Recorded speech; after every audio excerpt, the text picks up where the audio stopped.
Welcome to this quitweed blueprint. So I've put together a simple, easy to follow guide in order for you to avoid relapse, regain control of your life, build a new life, build a new you, end this destructive cycle that you're stuck in. I've personally been through this myself, so I understand what you're going through. And now it's finally time to, beat this addiction and start living, right? So this blueprint is for anyone who's got an addiction to weed or other substances, anyone who keeps consistently relapsing, without a proper plan, anyone tired of the negative impact weed has on their lives and their mental health, anyone who wants to end the cycle of addiction and build a new life, and anyone who wants to reset their dopamine levels and regain control of their life instead of being controlled by a substance. Now, why should you listen to me? So I'm someone that's been smoking for 15 years now. 10 years I was smoking it every single day, okay? And I was basically abusing the drug. I had no control over the drug. I thought I did, but obviously I didn't. And eventually it took a toll on my mental health, holding me back in life from being the best version of myself. Now, I understand exactly what you're going through, right? I understand how much it can hold you back in life, escaping reality, never facing things that you should be facing, band-aiding issues, right? And if you look at the top right there, that's a thumbnail. So I've created a daily vlog series. So that's how I initially first started this YouTube channel. I documented my journey from day 1 all the way through to day 30. And I've done this so I could help, inspire others who are going through the same issues, like facing the same sort of battles of, not being able to end the cycle of destruction with their addiction to weed. And, watch these videos and understand that I'll be there with you every step of the way, right? So after you're, done with this blueprint, I want you to watch these videos. If you go to my YouTube video section and scroll to the very bottom, there'll be, all those videos there are filmed from day 1 all the way through to day 30. So each and every day I filmed, and that's going to help you tremendously on your journey to quitting weed. Now, after noticing so many benefits, that I picked up along the way, from quitting this drug and regaining control of my life, right? I was so heavily invested into, researching about weed addiction, and, I invested in a lot of courses. I read a lot of books, and I wanted to get as much knowledge as possible and create a blueprint, something that was simple, simple to follow, easy to understand. And I wanted to simplify the process for you, right, to get you to finally break free from the cycle of addiction and avoid relapse, because I've walked your shoes before, right? I've been in your situation and it's not pleasant, right? So this is why I wanted to do this. I'm very passionate about, mental health, addictions, and these sort of topics. So I want to help, you on your journey, regain control of your life and overcome this addiction, right? So let's continue now. How I will help you. So basically, I've created a plan so you can finally break free from the chains of addiction, get your life back, avoid relapse, right? And this is how the blueprint's going to go. So I'm going to be firstly looking at analyzing your habit, why you started smoking, why you smoke, right? The negatives of smoking weed and how it holds your life back. Then we're going to look into the quitting strategies, right? The plan. So we're going to look at, overcoming the withdrawals, getting mentally prepared for days 1 to day 30, and, what exactly to expect, right? What are the symptoms that you're going to face? We're then going to look at healthy replacement habits, which are going to then counter those withdrawals that you're going to go through. And then we're going to look finally at a plan to stay off weed for good, start living as a new you, right? So you can maintain your new life. Now, firstly, we need to address something, right? We need to address, the problem that you have with your weed use, right? You might be thinking, am I really addicted? So these are signs to know if you're addicted to weed or not. Now, you barely, if ever, go a day without getting high. You get irritable, anxious, you get depressed without it. You're spending more than you can afford on it, borrowing money from family and friends, telling your dealer, I'll pay you back next week, right? You only choose stoner friends as your main social circle. You fail to complete your day-to-day responsibilities, cleaning your room, your house, your car, things that you said you were going to do, right? You have that I'll do it tomorrow attitude. Tomorrow comes and it never gets done. You find it difficult or impossible to even cut down, and your weed use interferes with how you perform at work, right? You feel sluggish. You're not able to concentrate properly, right? You just get distracted thinking about, having some weed. You might even go to work, having weed in your system right before you start your shift. You might even smoke on your lunch break. You might even smoke straight after you finish work. Either way, it's interfering with your performance at work. Now, let's look into the slow spiral of addiction, right? So let's look back at initially the first time you started smoking, right? It started off as amazing. It was cheap, fun. You had so many laughs with your friends, right? Music sounded amazing. You'd be at certain places and the atmosphere looked crazy, right? I remember I used to go to the beach with friends and we used to, put the music on, get high and look at the waves and go into another dimension, right? Just escape reality. I bet though, from the first time you started smoking, you didn't know that there was a time limit on how long it would be fun, right? Until addiction set in, right? That's when addiction completely kicked in and you found yourself in a position where you thought weed was very innocent, right? But then it took hold over your life as you got addicted, right? It turned into a psychological dependency. And then you imagine, I can't live without weed. I wonder what life is like without weed. Brings that fear inside you, right? And then you keep smoking. We tend to also neglect ourselves mentally and physically, okay? So our minds end up becoming sluggish, can't concentrate, we lose motivation. We start, lacking in the physical department. We start putting on weight. We start, getting dark circles around our eyes and, we start eating junk food, all these things, right? So it just basically is a sign that it went from something that was innocent and fun, something that you didn't depend on, to something that took control completely over your life and you really depended on it, right? So that's how the cycle or the spiral into addiction, continued, right? Now, why you started smoking. So we need to understand the reason why you actually started smoking in the first place, right? So you're more than likely going to fall under one of these 4 categories, maybe all of them, but let's go through them. So it could have been, escaping problems, escaping reality issues that you were facing, certain relationships. Were you in toxic relationships? Did you go through any sort of, childhood trauma as a child? Was it a bad job, a bad life path? For me, I experienced, being in a toxic environment in my household, which then led me to not want to be at home, as a teenager. And then I would generally make friends with other people who also, had problems, I guess, at home. And we all just kind of got together and we just smoked weed, right? So we're kind of escaping the childhood trauma that we faced, right? Now, I just want to say one thing, right? If you're someone that's experienced, childhood trauma, I want you to understand this, okay? And this will help you also, take responsibility of your habit. Your parents did the best job that they could, right? Unfortunately, some parents don't fix the problems, that they're facing. And unfortunately, their problems become your problems, right? We must learn to forgive, right? We must learn to forgive our parents. We must learn to accept that we're not going to smoke. We're not going to have an addiction because we've had a rough upbringing, right? We're not going to let that be the determining factor. We're not going to let that control our lives. The moment you can just accept that your parents tried to do the best job that they could, you can then move on from there, right? You can acknowledge that, and then therefore you can take responsibility, of your life and start focusing on breaking that generational curse, right? Because if you think about it like this, if your parents had problems, they never fixed their problems, they made their problems your problems, and then you don't fix yourself, you're going to do the same thing to your children, and it will just be a never-ending disease, right? So best thing you can do is just be compassionate, have some sort of, emotional understanding to that situation.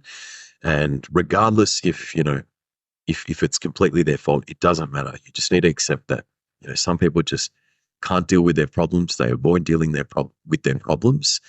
But you're not going to be like that, right? We're going to make sure that we accept it is what it is. We're going to take responsibility of our life and we're going to move forward and break that generational curse, right? Now, relaxation, stress relief, sleep aid. This is something that I, would admit that I used weed for, right? So I used it as more or less a temporary blanket just to feel calm. I knew it was a guaranteed, safety net to put me to sleep. It would stop me, having that overthinking mind, right? And yeah, I would just use it. Like it started off as for me, more or less, smoking because of being around a toxic environment at home, which then led to me relying on it as a sleeping aid, right? And that would give me more or less a guaranteed sleep. Now, increased creativity. A lot of us think that it makes us creative. It actually doesn't, right? It actually gives us creative ideas, which we never execute. Unless you're an artist or a musician, which most of you watching this are not, it's not going to give you that creativity, right? So you may think it did or it does, but it actually doesn't, right? It actually hinders your progress. Now, social acceptance, trying to be cool, fitting in with the wrong crowds.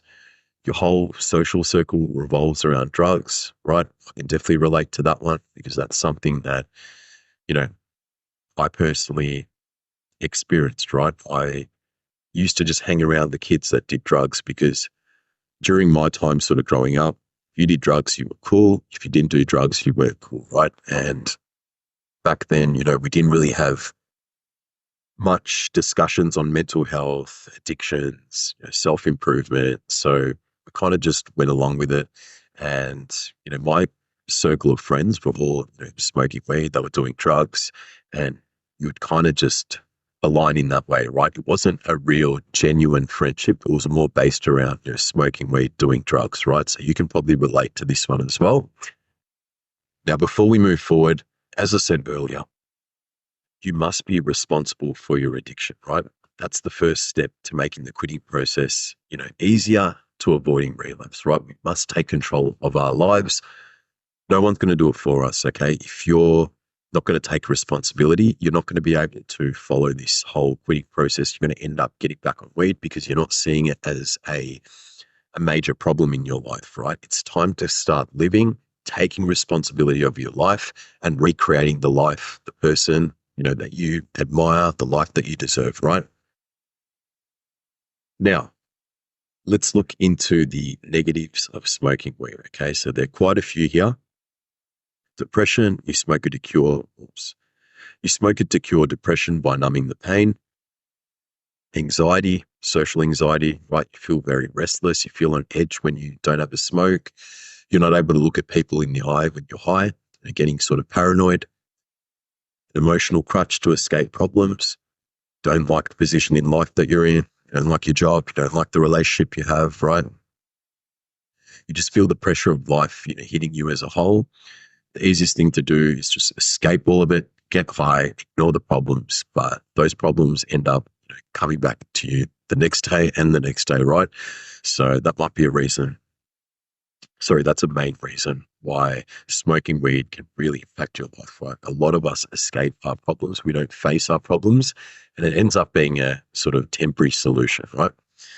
Now, brain fog and fatigue. So you have difficulty concentrating, thinking, constructing sentences, you start forgetting things, you start losing your keys, you feel slow, right? You can't even remember certain people's names when they come into your life. Low motivation, low energy, lose interest in important household tasks, right? You know that you're meant to, or that you should look for another job to better your life. You know that you should look at starting that business that you said you were going to start. You know you should keep your word when it came to cleaning your room, cleaning your car, just day-to-day responsibilities, right? But you just don't have that motivation, that drive to do it. Now, money, this is a huge thing, right? And I want you to really pay attention to this. Think about how much money you could have saved, or moving forward, how much money you can save. And you need to first analyze, how much your habits actually costing you, right? So I want you to actually write down how much you spend on weed and what your total habit is, right? For example, I'll give you I'll give you my sort of experience with, my expenditure on weed. Now, I would spend roughly about $100 every 3 days. So I was someone that smoked a quarter every 3 days. I'd find myself buying sort of 2 quarters a week, right? So let's say give or take $200 a week. We're sitting at about $800 a month, okay? On top of that, we've got all the junk food, right? All the junk food, all the munchies. So I was genuinely spending close to about $150 to $200 a week on Uber Eats, okay? I kid you not. I would get so much cravings for like processed foods, high sugary sort of foods like desserts. And if you add that up, bro, if you literally add everything up, so let's say $400 a week I'm spending on my habit, it's literally close to roughly $1,600 a month on my weed habit, okay? And when you actually do the math, okay, that's a lot of money over a period of however long you've been smoking, right? So I want you to actually totally add up all your expenses with weed and then look back at how much money you actually spent on it during the whole entire journey, right? Just a rough figure so you can have an understanding. Generally, for me, man, I was spending close to, I think, $15,000-$20,000 a year on my weed habit, right? And you don't actually understand this when you're addicted because you're not thinking about, how much money you can save. You're more or less thinking about taking hold of your addiction, right? And when you look back now, when I look back now that I've been completely quit and I analyze how much money I have available to invest in myself, I'm able to travel more, go on holidays, I'm able to spend my money on loved ones. I've more or less got a lot more control with my money now, right? And I've got a lot more money to invest in myself. So that's a huge one. I want you to really, jot down how much you spend per month, look at how many years you've been smoking with that amount, work it out. I know it's not going to be a good amount to look at. However, you need to be aware of, what you're actually spending with this habit, right? Because weed can be very costly. We think it isn't. We think it's cheap. But remember, it starts off as cheap and ends up, being very costly once you get addicted. Now, health, smoking, look, that irritates your lungs. Used to have this consistent, smoker's cough when I would ingest the weed. It's almost be like I'm having a panic attack, right? So you could probably relate. Weight gain, munchies, right? As I said previously, spending money on Uber Eats, getting, junk food, desserts, all these things, right?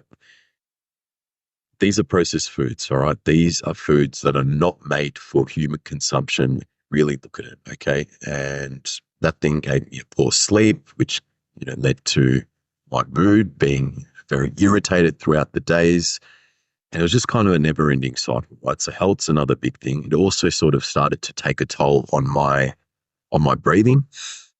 I found it was very hard for me to breathe properly, right? When I'd be even at the gym, I'd be like so quickly I'd be out of breath, right? And it held me back in a lot of ways, bro. My health, right?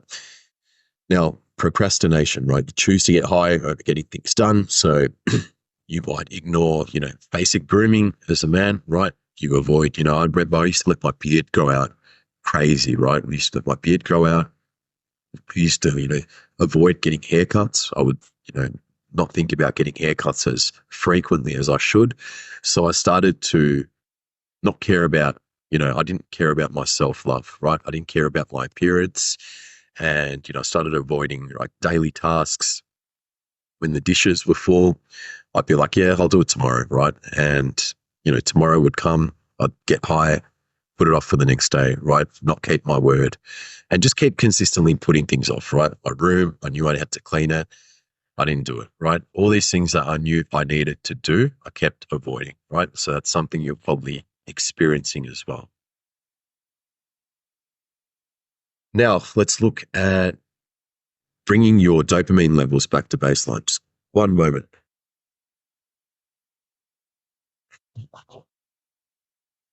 So you got to understand this, right? By consistently smoking weed and being addicted, you've changed the brain chemistry in your brain, right?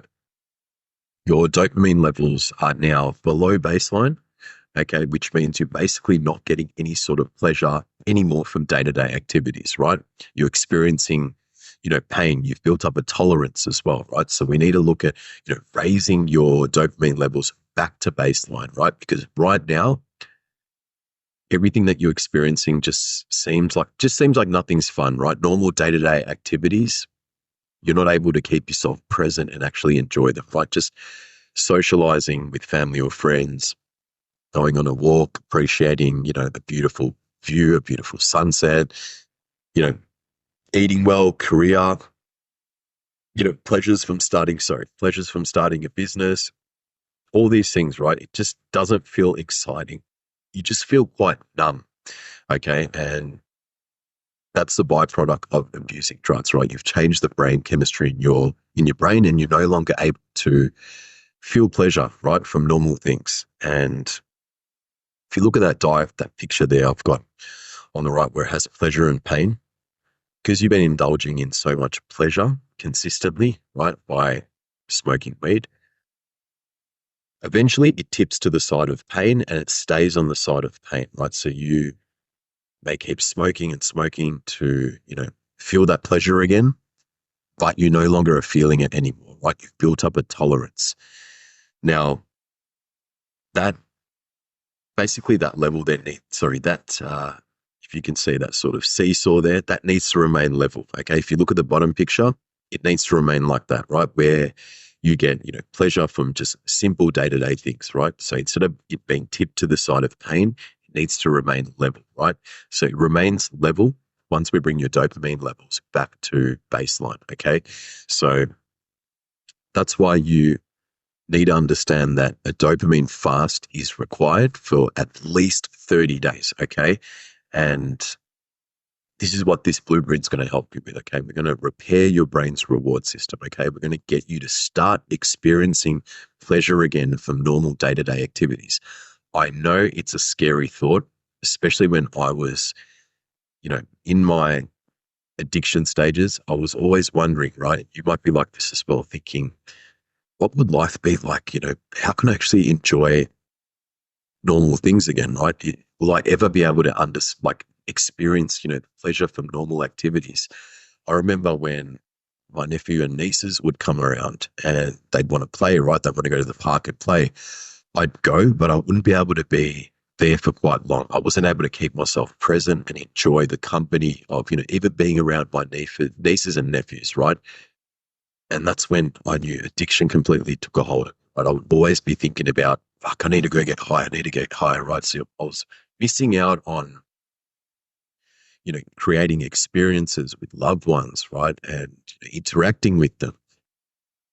And it was holding me back, right? And that was because I abused the drug, right? And I was experiencing pain from or overindulging in pleasure from the drug, right? So a dopamine detox is required, okay, for a minimum of 30 days for your brain to heal and repair itself, right? So I just want you to understand that, okay? And if you keep going with your addictions, it's going to keep contributing to poor mental health, right? Resulting in you operating consistently through shame and guilt, okay? And it's just going to keep eating you inside. It's something that can't be avoided because you're overstimulating your brain with dopamine, artificial dopamine, right? And now it's tipped to the side of pain. So we need to make sure we level it out like the below diagram. And we could do this by going on a dopamine fast for 30 days, okay? So just know that we can bring this back. Now, symptoms of low levels of dopamine, right? Okay, so fatigue, inability to feel pleasure, lack of motivation and drive, insomnia, sleep, can't concentrate, forgetfulness, social withdrawal, craving for stimulants. That's something that I experienced as well, right? Craving for stimulants because I completely messed up my brain's reward system. No longer feeling pleasure from the weed anymore. I was experiencing pain from it. I'd have to, kind of indulge in amphetamines, and I went down that sort of path, right, to make me sort of feel alive again, feel pleasure, right, and bring my dopamine levels up, right. But I was literally just completely ruining my brain's reward system by engaging in a drug that's more or less like a downer, the weed, and then indulging in amphetamines, which is more upper, right, to keep you sort of moving and keep you quick. So my brain went up and down, which overall really took a toll on my mental health in the end, right? But you might understand this. You might be someone that's experiencing this, the craving for stimulants, craving for sugar, saturated fats, thinking that, I also did this as well, thinking that sugar, junk food, desserts, all these things are going to give me that added pleasure, right? So I'd smoke my weed, I'd be on the couch, high, be miserable, right? And I would literally just order food to make me feel good, bro. I didn't even want it. I wasn't even hungry, but I literally would just order it to just feel some sort of pleasure, bro, right? Because I was no longer feeling pleasure from the weed. So just know that the effects that weed has on your brain's reward system is huge, right? So this is basically, the price we have to pay. What goes up must come down. But as I said before, this damage is completely reversible through a dopamine fast, right? Which we'll get into. Now, let's look into the quitting advice and strategy. Okay. So willpower alone is not going to be enough. Okay. So the number one key to quitting weed is adopting healthy habits and hobbies, right? And that's what we're going to go through in the next slide.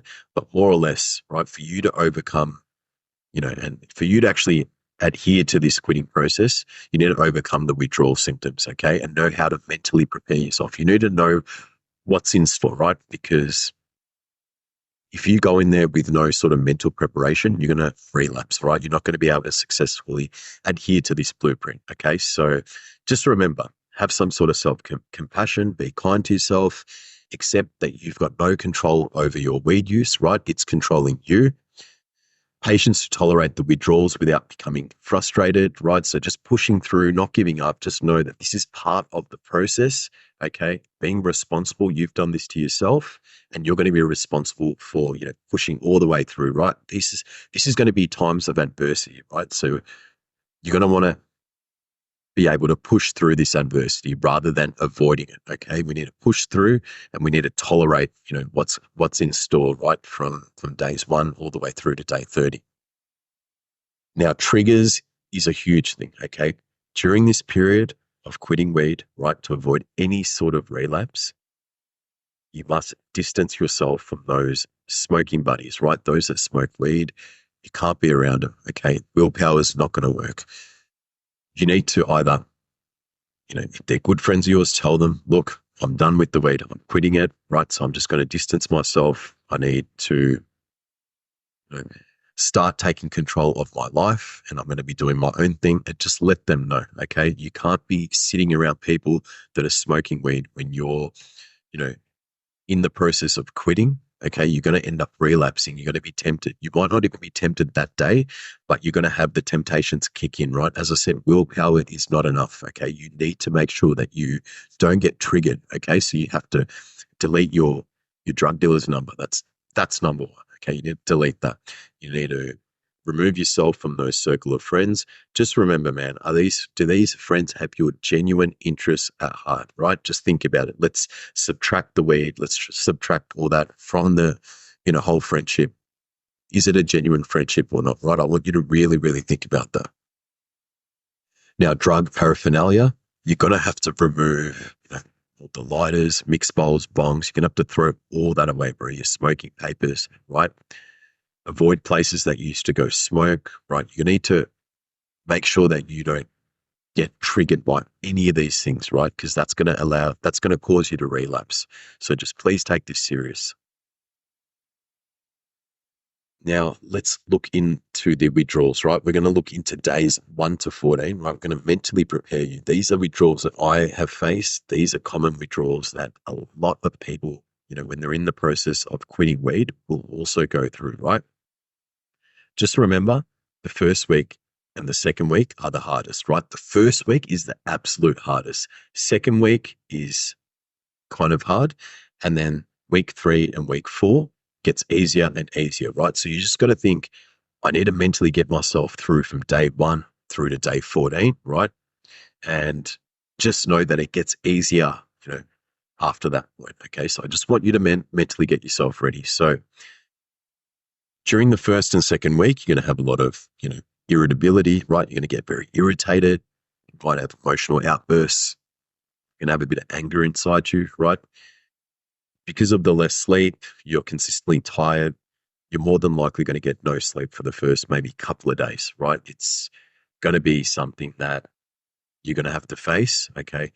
I got pretty much no sleep for a couple of days. Okay. And to counteract that, you can try melatonin. I use melatonin, high strength melatonin. I would say it gave me at least maybe 2 hours of sleep, right? So after the first couple of days of noticing I didn't sleep, I got some melatonin and, it kind of helped. It didn't give me complete knockout or anything like that. I still had kind of a bit of a, racing mind, but more or less it helped me sort of just a little bit calm my way through to get ready for bed, right? So I would highly recommend getting some sort of melatonin. Now you're going to go through anxiety. That's just part of the process. Okay. Your brain's just trying to adjust without the THC that it's been relying on, right? Because it's basically thinking, shit, I don't have any THC now. So it's going to make you start sort of panicking, right? So just know that's part of the process and just keep pushing through. Now, brain fog. This is due to a damaged brain reward system, okay? So you're going to experience brain fog. I experience a lot of brain fog, right? Just not being able to sort of think outside the box. It's kind of hard to explain, but more or less, you just kind of feel like you can't think clearly, like you just feel like there's a haze in your brain, right? This is normal, okay? These symptoms will, the brain fog especially, that will kind of go down after, week 2, but just know that brain fog is also part of the process. You can combat that with nutrition, which we're going to get into, right? But more or less brain fog is going to be part of the symptoms you're going to sort of face. Mood swings. Now, there's going to be times where you're going to feel amazing. You're going to feel great. You're going to be like, yeah, mad, look, I'm doing really well. I've got this. And then later on, as the day progresses, you might start doubting yourself. You're going to feel very moody, right? And just understand that you're getting less sleep during this process. Okay. So mood swings are going to come. They're going to be a lot of highs. There's going to be a lot of lows. But look, you can combat the lows more or less by, having some sort of social interaction with someone, if you can, family members, a loved one, friend, right? Just reach out to someone and just have a chat. That's what I did. I would just reach out to loved ones, speak with them, and that would generally make me feel better, right? I wouldn't be talking about my addictions, just talking about general things, life, like just trying to mend myself to, reality again, right? And just understand that we are social creatures. So when you reach out to, someone, actually does a lot. It makes you feel very calm. It makes you feel very accepted. And it's definitely something that can combat those lows that you're going to experience as well. Now, headaches. Headaches was huge, man. That was something that I experienced a lot, like quite severely, bro. I would get headaches. I would get headaches during the night. So I'd, maybe get 1-2 hours sleep. I'd wake up and I'd just have like a mind-throbbing headache. When I woke up, in the mornings, I'd get up maybe about 1 hour after waking up. I would have a headache, yeah, and it would be a mind-throbbing headache. So you can combat that by drinking water. I recommend highly to be hydrated with 2 liters of water per day. But you can also, if that doesn't work for me, I still kept hydrated. It didn't work. You're going to have to go the next route. I normally don't like taking, aspirins, Panadols, but you might have to do that, right, just to combat that headache because it's going to be quite severe if you do get it.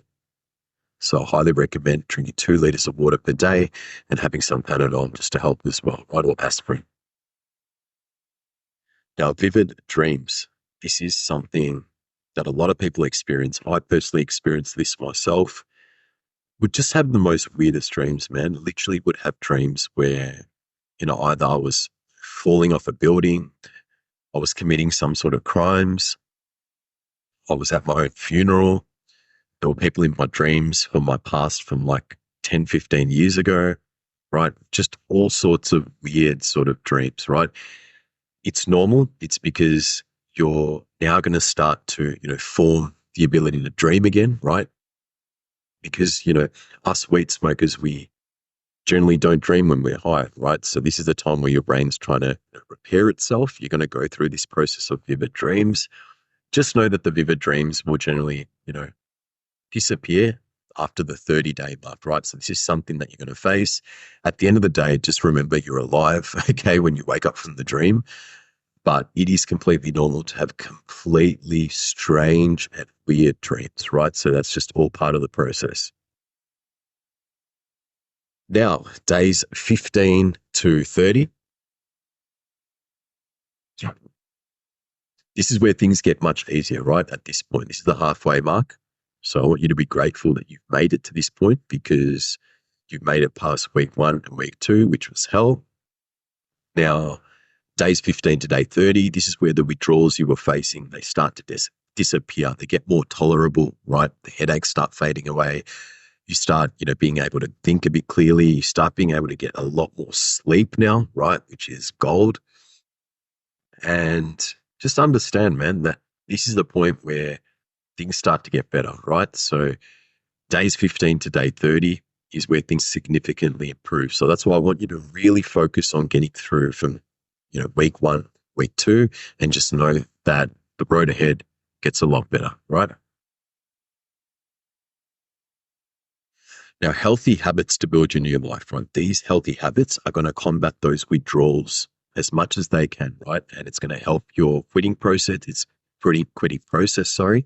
It's also going to help you, build your new life, because these healthy habits are things that you can incorporate and keep, right? So let's firstly get this under the way, yeah? Like, the key to quitting weed successfully is we need to replace these habits with healthy habits and hobbies, okay? Now, the best way to beat your addiction is to completely focus on building a new life, okay? So we need to adopt these healthy new habits, start facing reality, stop avoiding it, right? Be mindful not to replace it also with another addiction, right? Pointless browsing, alcohol, porn, video games, isolation activities. You must understand that a lot of people relapse because they don't substitute good habits after, when trying to quit weed, and then they end up relapsing, right? It's virtually impossible to quit weed with not adopting any sort of healthy habits, okay? A lot of people have tried, I've done a lot of research into this. Please trust me when I say this. You must incorporate healthy habits, right? This is where you take responsibility and, take control of your life, right? You've done this to yourself, so you need to now, you owe this to yourself, right? You owe yourself, the self-love that it needs, right? So you need to start incorporating the healthy habits that I've put together in the next slide. So this is what I want you to focus on, right? Days 1 to day 30 and moving forward, but let's look into this. So these specific habits are going to help heal your brain's broken reward system. So exercise is a non-negotiable, right? That kickstarts the recovery process, gets your brain and body on the right track. So I would recommend either join a gym, some sort of boxing gym. If you've got free weights at home, do that. Coupled with, maybe some swimming, cycling, running, jogging, nature walks, sauna. Okay. Sauna's amazing as well. That's a non-negotiable, okay? You have to do exercise. It's going to sweat out the toxins. It's going to help with the recovery process as well. Now, meditation, okay? Meditation will also help you regulate your emotions during this period. Meditation is really good. It helped me completely change my life, man. Honestly, it helped me remain present. And also, I started with, just basic meditation, bro. You can literally start with, 3 to 5 minutes. There's plenty available on YouTube. Or even download the Headspace app. That will also help as well. Now, journaling your thoughts, okay? Just recording your feelings throughout the day, how you're feeling, your mood. That will definitely help with this whole, combating the withdrawal side of things. Now, also reading, learning, starting a business. Highly recommend to get into self-improvement books or self-help books. Let me just show you, this book here is amazing. This is Napoleon Hill, Outwitting Devil, excellent self-help, self-improvement book. You've also got, this is a great one as well, Dopamine Nation, and Len is her name. That's also an excellent book. But look, man, I would recommend highly to stick to self-improvement, self-help books, right? That's going to help you tremendously, on your journey, right? So that's an awesome habit to incorporate. Document your journey, okay? Document your journey, okay? I know it's optional, but either way, when you document your journey, literally, you will be inspiring others who are facing the same problems as you. And, who knows, that could actually be, opportunity for you to start a YouTube channel, right? And, beat this. It's more or less like an accountability approach, right? By you filming every single day, just like I did. You hold yourself accountable and you also help others in the process, right? So just remember that, starting a YouTube channel, documenting your journey, putting your ego aside, it also helps, hold you accountable, right? Definitely helped me as well. Now, socializing with loved ones to avoid depression and isolation, and taking a holiday. If you work, you can plan some sort of annual leave, just go away for a couple of weeks if you have that, ability to do so. You don't have to, but look, all these habits that I've listed, you'll need to incorporate them in order for you to completely stick to the process of quitting weed successfully, okay, and avoiding relapse. Now, diet and healthy eating. Okay. So just understand this. During this period, your nutrition is very important. Okay. Dopamine spikes, are what you're going to get from consuming, artificial sugar, like your very processed foods, your sugary sort of foods, white bread, cake, soda, candies, cookies, all those sort of things, right? That's going to disrupt your brain's reward system. It's going to get in the way of your brain's reward system being healed. And that's going to, trigger a response to, get you to relapse again. Okay. So you must avoid any sort of processed sugars during this time. Okay. It's non-negotiable. Now, need to do a detox cleanse. So this is where you need to incorporate, fruits, vegetables, lean meats, drink at least 2 liters of water per day to flush out toxins and get as much vitamins, minerals, antioxidants to repair your brain, okay? The diet, the nutrition itself is going to help heal your brain during this process, okay? So you need to be responsible to incorporate these sort of foods in your diet, okay? And I've made it very easy for you to follow. So you can pick, you don't have to eat every single one of them, but from each category, I want you to pick at least, 1 to 3 things that you'd like to stay consistent with. And these sort of foods are going to give you the most, vitamins, minerals, antioxidants to repair your brain. Okay. So you can see there, leafy green vegetables, lean meats, healthy proteins, fruits, healthy fats. Okay. So move this out the way.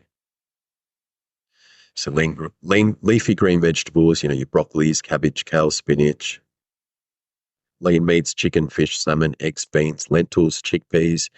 Protein is essential to repair your cells and tissues. Fruits, blueberries, strawberries, melons, peaches, mangoes, bananas, right? All low in sugar fruits. Healthy fats, avocados, nuts, fish, omega-3s, olive oil, coconut oils, right? This will help your brain function, your mood as well, be a lot better with these sort of fats.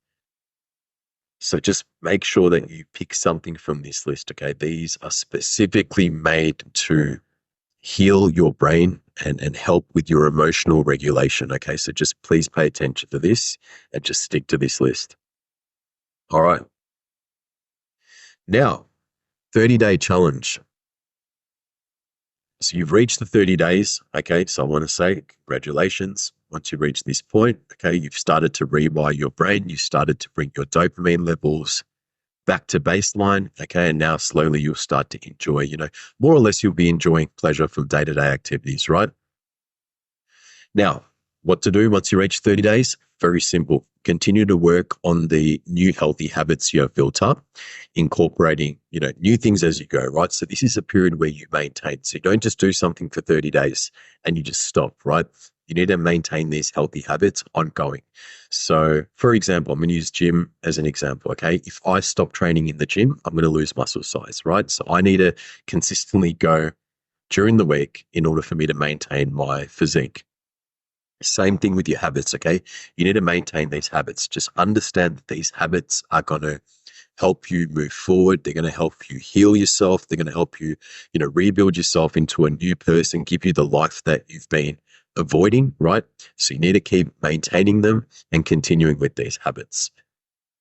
This is a very, crucial turning point in your life, okay? So don't go backwards. At this point, all the pain with the withdrawals that you had to go through, right? All the suffering that you had to go through week 1, week 2. This is a turning point. Don't go backwards and put yourself back in that position again. Okay. You work so hard to get to these 30 days. You don't want to be going through this same withdrawal process again. Okay. So the best thing that you can do is just acknowledge that, all the pain, all the suffering you went through week 1, week 2, maybe the 3 and 4 is something that you don't want to go back to. Okay. So just understand, with those withdrawals, how much pain you've put your body through, right? That's a sign. So the withdrawals that you felt, for me even, the withdrawals that I felt, I looked at it as a sign as, damn, I actually damaged my brain's reward system, right? By going through these withdrawals. I was almost even thinking, I never thought withdrawals would be, to this extent. And that's what turned me off, going back on weed and getting addicted again, because I knew I had to basically go through, that tough first 1 to 2 weeks, right? And go through all those withdrawals, that I didn't want to put myself through that again. I knew how much of an indication that was to me damaging my brain. And that should be an indication to you as well, not wanting to go backwards, right? So just keep that in mind. Continue to maintain, distance from any sort of triggers, right? So the places you used to smoke, the friends, all those things we discussed earlier, you need to understand that you need to continue to maintain distance, right? You might have thought, I finished the 30 days. I can now go back to my smoking buddies, be around them, right? And not smoke. I'm telling you now, right? It's still going to, because you've initially become addicted, okay? You have the possibility to go back to addiction, all right? This is the thing. Us guys who have been addicted to weed or other drugs, we can't go back to even that sort of scenario again, right? We can't put ourselves in that position again, because there's a very high chance that you can get addicted again, okay? And I need to make that clear to you, because once you ruin the chemistry of your brain by becoming addicted, yes, you can repair the brain.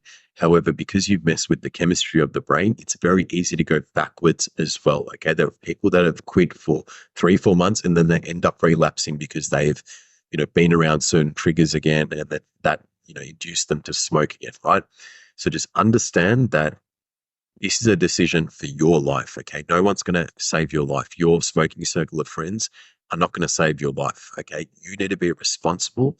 So in order for you to maintain this healthy new lifestyle, you must keep distancing yourself from those sort of people. And trust me, man, don't worry. Okay. Because look, you're going to meet people, the more you keep committing to your self-improvement journey, you're going to actually meet people who are more aligned with the new version of you. And you're actually going to recognize that you don't actually have much things in common with your old smoking buddies, right? You might have had good laughs, good times, just like I did, but you actually don't have much in common. You actually make more genuine friendships with people who are more aligned with the new version of you and the new habits that you've engraved in your lifestyle. So just really keep that in mind, okay? Now, once you reach 30 days, look, I want you to personally, either drop a comment on this particular video or even just message me, man. Just send me a message on Instagram. My Instagram details are there, dimmy.harris. Just send me a message and go, hey, bro, look, done your blueprint, reached 30 days. This is how I feel. Right, reach out to me, man. I'm that sort of guy. I'm very friendly. You can approach me, reach out to me, bro. I'll dedicate my time towards you. And, even if it's something that you're struggling with maybe on this journey, just something that you maybe are struggling with that I've covered in the blueprint, maybe some of the withdrawals, reach out to me on Instagram, and I'm more than happy to give you my sort of, advice on this particular topic, right? Because my goal is to get you to completely quit weed, regain control of your life, right? Because if I can do it, you can do it. So look, man, love to hear your progress, but this is pretty much it. This is the blueprint, okay? If you follow this and you actually listen to what I'm saying, okay, and understand that this is going to help you, I guarantee you, okay, you're going to avoid relapse and you're going to be able to be done with this drug once and for all, and regain control of your life. Okay, so look, going to end this video here. Have a beautiful, blessed day, okay? And I hope this video added some sort of value to you. So peace out.